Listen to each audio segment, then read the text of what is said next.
Alright guys, now that you've clicked on the video, we've established that you too have an interest in saddle hunting and you're not willing to spend $400 to get into it. Myself, I hate to spend $400 to try something. I want to spend a little time playing with it, so I set myself a goal of $100 just to try this out for this season to see if I can really use this technique. If you're that guy that's got plenty of money and likes to buy the newest and latest, greatest products, more power to you. I'm not that guy. We all know that guy. We see him on Facebook. He looks like he jumped off the cover of a Bass Pro Shops catalog. You know, he's holding in his trophy photo a 110-inch deer. He says scores 150. His trophy photo is just littered with product everywhere, and hashtag this and hashtag that. You can't tell if he's been shoplifting or deer hunting. So that same guy is the one who leaves a comment on your picture. Should have given it one more year. Hey, don't be that guy. Didn't your mama teach you, if you ain't got something good to say, don't say nothing at all? If you're not that guy, I appreciate you being here, and I wish you would do me a favor right now and go and hit subscribe. Leave me a comment. I really enjoy hearing from people. You can look me up on Facebook at Bo Hunter KY. That's first name Bo, last name Hunter KY. Real name is Kevin Cannon. I'm pretty sure I'm the only person using Bo Hunter KY as a name. Send me a friend request. If you like-minded like that and you get tired of hearing from people like that, send me a friend request. You might be working on a project or thinking about a project and you've hit a snag or a block to what you was trying to do and you can't figure out a solution. Hey, contact me. I'll be glad to help you out. In some cases, if I have an interest in it and I want to do it myself, I might be willing to do it, do it for you if you cover the cost of shipping and the materials or whatever. I might be willing to just go on and do it so that I have the opportunity to make a video on how to do it so I can share it with other people. So if you would, and that interests you, please hit subscribe, as I'm going to continue to do these type of videos. Now, as the title stated, saddle hunting for less than $100. And I know many of you might already own a saddle and you're happy with it. So the first thing I'm going to do is cover the platform. That way you don't have to wait to the end of the video to see what I've done. And I started looking around at different options, and you look at the Predator and the Perch and all those, and that I'm already almost twice my budget if I get one, if you buy one of those. And honestly myself, if I'm packing 3 sticks in already and a little miniature platform, to me, for the comfort level, I think I'd just soon go and put another 15 more pounds on my back, have a place to sit down and be more comfortable. I'm assuming. I haven't got to try this out a whole lot other than playing with it in the yard at ground level, checking out how safe everything is. But I am going to start with my platform. And this is what it looks like. It is made out of 4 inches by 4 inches by 3/8 thick material. You might be able to get away with a 1/4 inch thickness to save some weight. Weight's not an issue for me. I don't mind packing a little bit more in. Right now there's still a lot of opportunity for me to lighten the load, but I really don't. This thing weighs 2 pounds, and 2 pounds don't bother me. I can carry this thing for miles. I'm not carrying my big hang-on that weighs 20, so to me I've already saved 18 pounds. I have made this particular one to attach to my Hawk stick. It could be done. You could make it work on any stick. Most other sticks just use a 1-inch tubing. The first thing you're going to do, this piece right here was donated to me by a local fab shop that I do machine work for, so I've got nothing in it. But I did look it up on eBay and some other online metal retailers, and it will cost you about $15 to $25, just depending on where you get it. Now, if you have a local fabrication shop close by, they might have some of this material that they'd be willing to sell you because they buy it in quantity. And I would say you could probably at a fab shop, if you can find a piece, you're probably looking at about 10 bucks. So you're not out a lot of money for the chance to have some kind of step platform to go atop of the sticks that you already own. So 10 bucks is a whole lot better than 180 bucks, let's face it, just to try it. Now, it might be in the future.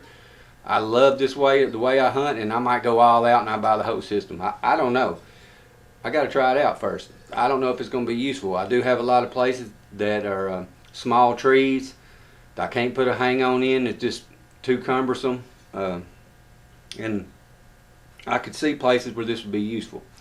So the first thing you want to do is when you get a piece of this, you will see that it has a round edge.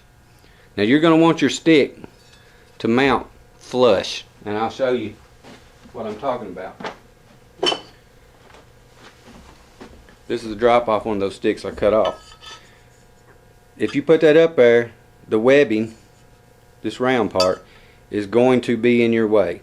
You're going to really actually want this thing to set as flush as possible in this corner.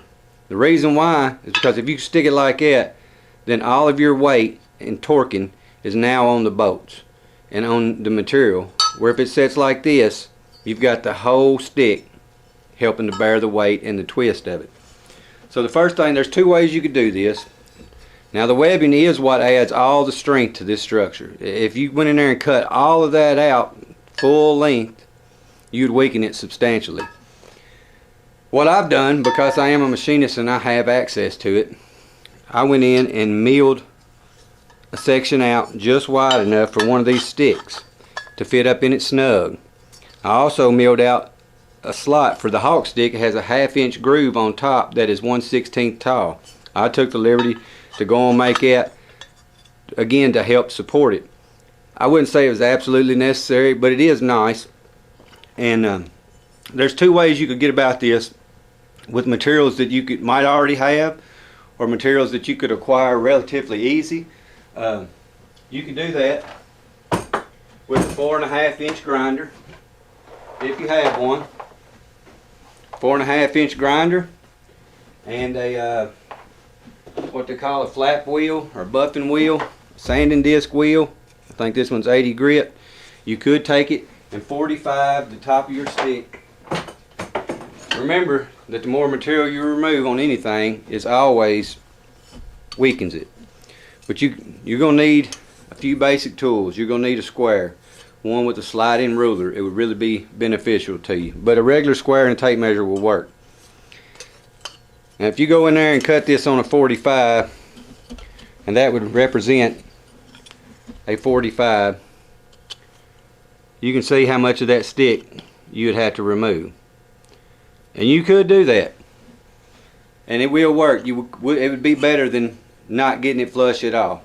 But what I would suggest is to take it, clamp you down, get your C-clamp, clamp your stick down, and I'll zoom in so you can see it.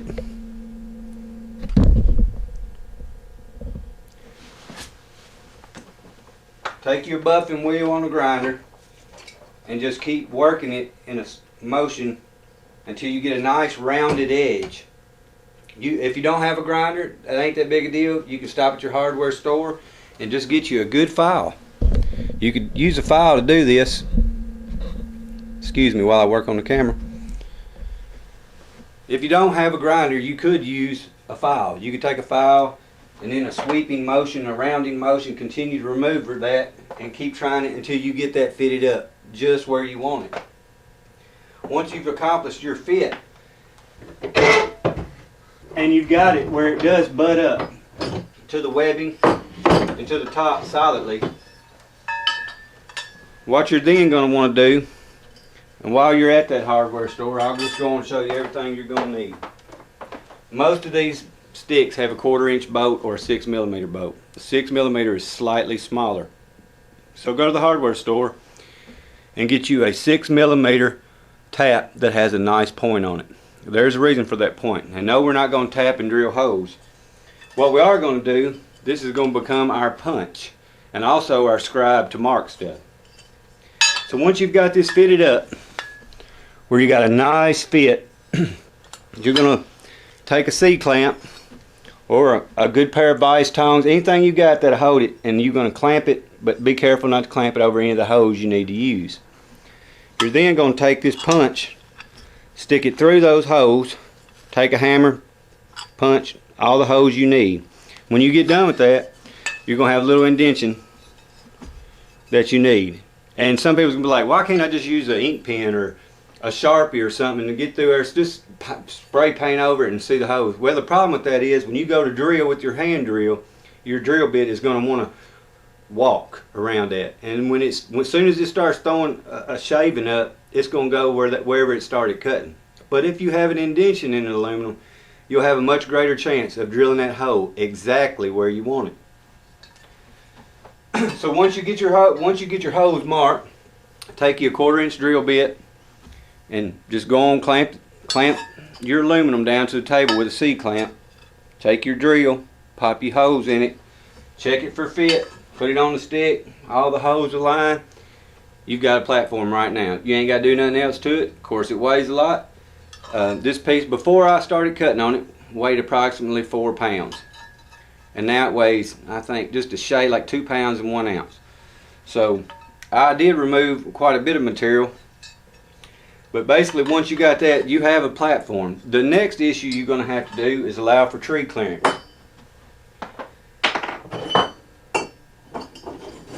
So now you're going to have to take your stand off, put it on your stick. I'll try to show you best I can. And figure out how much of this V you're going to have to V out so that this doesn't strike the tree. I've got this one on this particular stick. 4 inches worked perfect. And all I did was measure. I measured, well, first of all, how far from the back of the standoff to the front of the stick. Once I determined that, on a hawk stick, it's 1 7/16 inches. I then took my sliding ruler on a square and I set it to 1 7/16 inches. It's kind of hard to see on here, it's kind of rusty, but I then used my square. I butted it up. Of course, I didn't set it this time. Took that square and took the point off of this and scribed me a mark down through here. That way I knew how deep my standoff was from the tree, from the front of this actual material. Then you want to figure out how wide is this at the top. How wide is this? Take your tape measure and measure it. And then you want to come in here and you've got to find the center of your piece. And if it's just saw cut, it could be anything, but this is 1 foot long. It was saw just a shade long. I didn't bother with milling it off and getting it exact. To find the middle of your stick, measure it out with a tape measure. Okay, you run a tape measure on it, it's pretty close to 1 foot. Take this, set it to 6 inches. You take that 6 inches and scribe you a mark now from both sides. If it's approximately 12 inches, like I said, set it at 6 and scribe it from both sides. If it's dead perfect on the line on both sides, you've already found center. If you have 2 different lines, when you get done, I don't know if you can see this in the camera, I did it right in there. If you look real close, you can see 2 lines. And what you're going to do then is somewhere between those 2 lines is the absolute center. Go on and set your sliding ruler square to the middle of that line. And look at your reading and exactly how far it is. You've now found center of your part. Now you would take this measurement, the width at the bottom and the width at the top, off of your center mark. Figure out if this is, say this was 4 inches, then set your sliding ruler 2 inches away from that center mark and come out here and take your tap, make you a mark, make you a mark.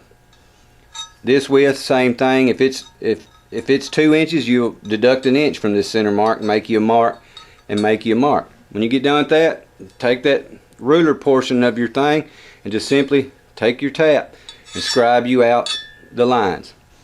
Now you've established where you need this V, and it is already marked on your piece of aluminum.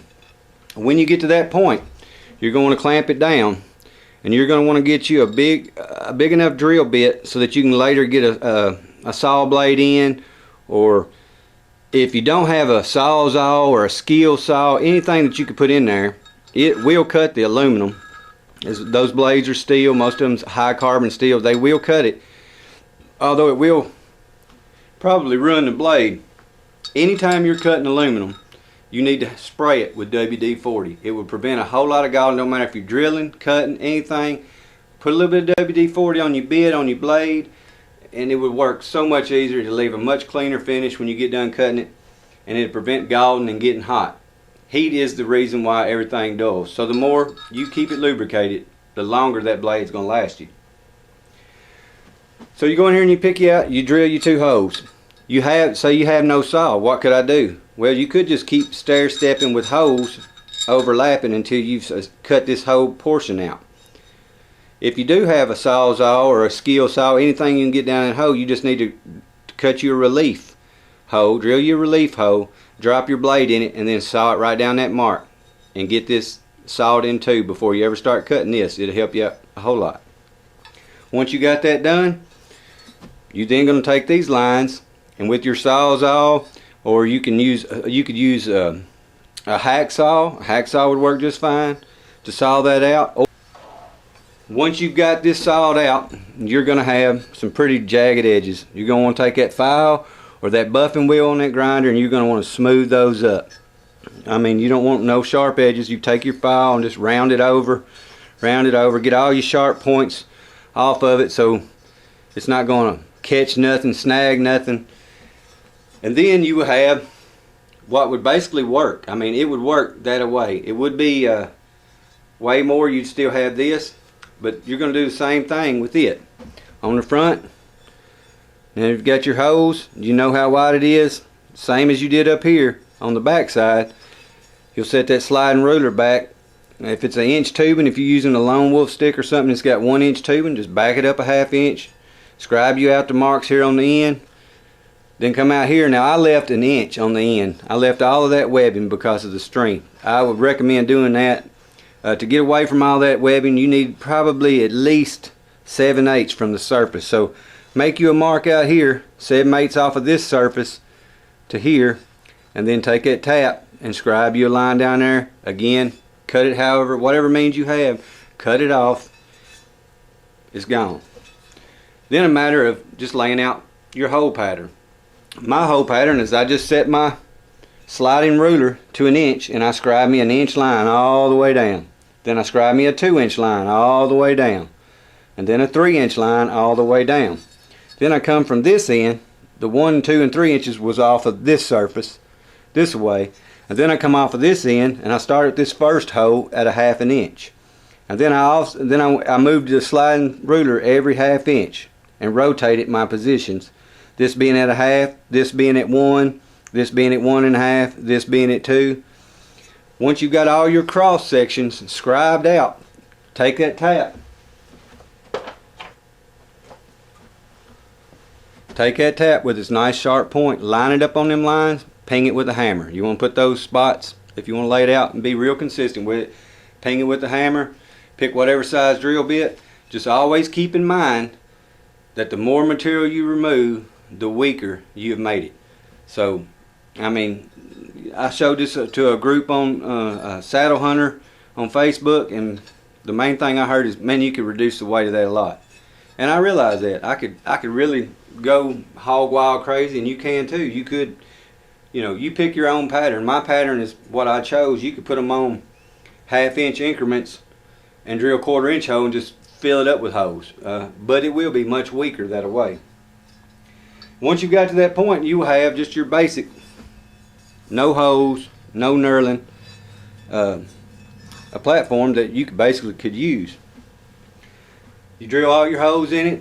You come out here and pick you some holes. Now I would recommend always staying away from this top part in the webbing. You do not want to remove no more of that than you have to. But pop you whatever hole configuration you want in it. And also stay away from the bottom somewhat. You could get a lot closer than that, I'm sure, but I chose not to. Once you've got all your holes in it, well, now you're going to need some grip. And I chose, because I am a machinist and I have the ability to do it, I put me a fixed knurled. It's got a nice sawtooth look to it. It grips the foot really well. And I realize most people don't have that opportunity. But there is a way. If you know somebody with a router table with a fence, you could accomplish exactly the same finish. This was cut with a router bit. You can get them at a hardware store, $15, $20.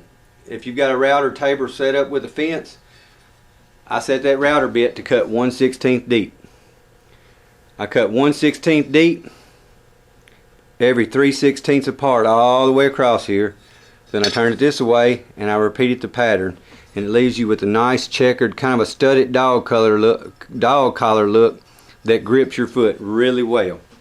And you could do that with the fence, replicating that. Just set your depth to a 16th, move your fence 3/16 of an inch, and slowly go over it. Now that router bit is going to get galled really quick. Again, you want to soak everything with WD-40, move it really slow, don't get in any hurry, just a nice slow push across there.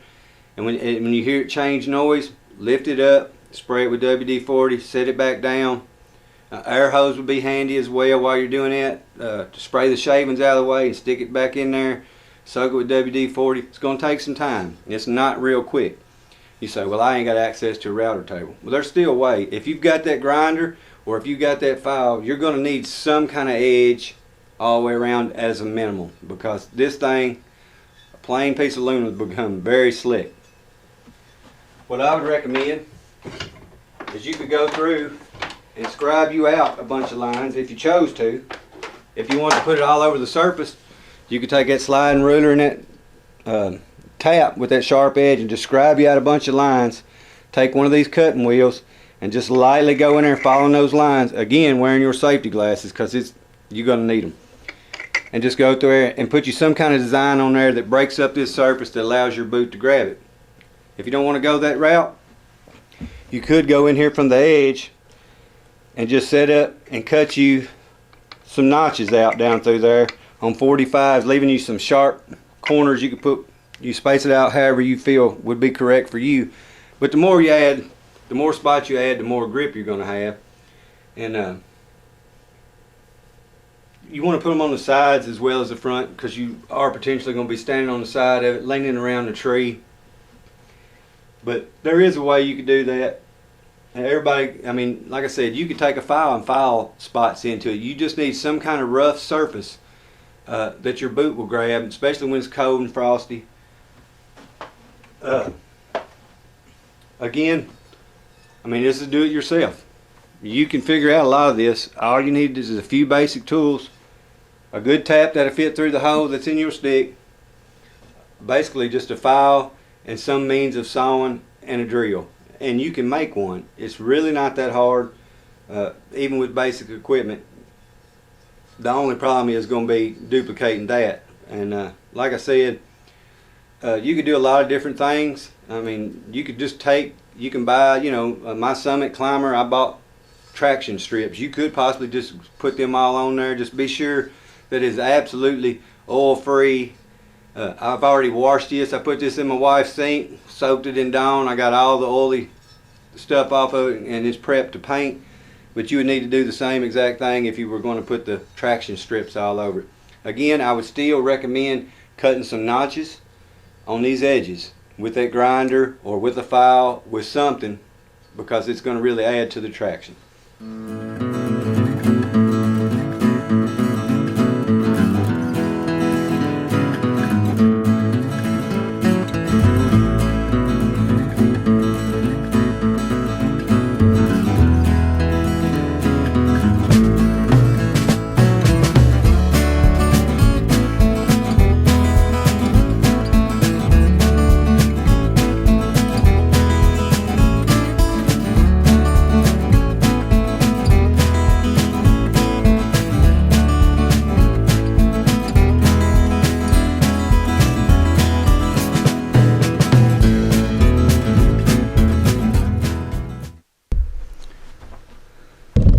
I would also like to add, if you are mounting this to a Hawk stick, you can see in there, in that gap where these bolts that I'm going to put through here, this gap is 12 millimeters.